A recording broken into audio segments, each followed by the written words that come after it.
ଗୋଟିଏ ଗାଁରେ ଜଣେ ଜମିଦାର ଥିଲେ। ସେ ଜଙ୍ଗଲରୁ ଗୋଟିଏ ଛୋଟ ମାଙ୍କଡ଼ ଧରି ଆଣିଥିଲେ ଏବଂ ତାକୁ ଭାରି ସ୍ନେହରେ ଘରେ ପାଳିଥିଲେ। ମାଙ୍କଡ଼ଟି ବଡ଼ ହେଲା ଓ ସେ ତାର ମାଲିକଙ୍କୁ ବହୁତ ଭଲ ପାଉଥିଲା। ସେ ତାର ମାଲିକଙ୍କୁ ସବୁବେଳେ ଛୋଟ ଛୋଟ କାମରେ ସାହାଯ୍ୟ କରିବାକୁ ଚାହୁଁଥିଲା।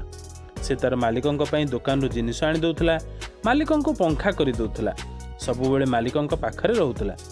ଦିନେ ଜମିଦାର ତାଙ୍କ ବଗିଚାରେ ଗୋଟିଏ ଗଛ ତଳେ ବସି ଘୁମାଉଥିଲେ। ମାଙ୍କଡ଼ଟି ତାଙ୍କୁ ପଙ୍ଖା କରିଦେଉଥିଲା। ଏତିକି ବେଳେ ଗୋଟିଏ ମାଛି ଆସି ଜମିଦାରଙ୍କ ମୁହଁରେ ବସିଲା। ମାଙ୍କଡ଼ଟି ରାଗିଗଲା ଓ କହିଲା, ଏ ମାଛି ମୋ ମାଲିକଙ୍କ ମୁହଁ ଉପରେ ବସି ତାଙ୍କର ଅସୁବିଧା କରୁଛି।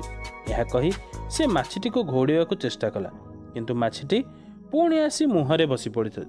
ଶେଷରେ ମାଙ୍କଡ଼ଟି ରାଗିଯାଇ କହିଲା, ଏଥର ମୁଁ ତୋତେ ଉଚିତ ଶିକ୍ଷା ଦେବି।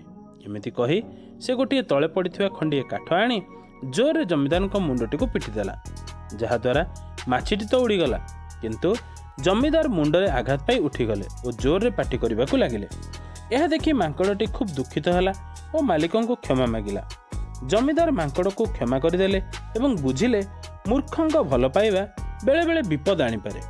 ଏହିପରି ଶିକ୍ଷଣୀୟ କାହାଣୀ ଶୁଣିବା ପାଇଁ ଆମ ଚ୍ୟାନେଲକୁ ସବସ୍କ୍ରାଇବ୍ କରନ୍ତୁ।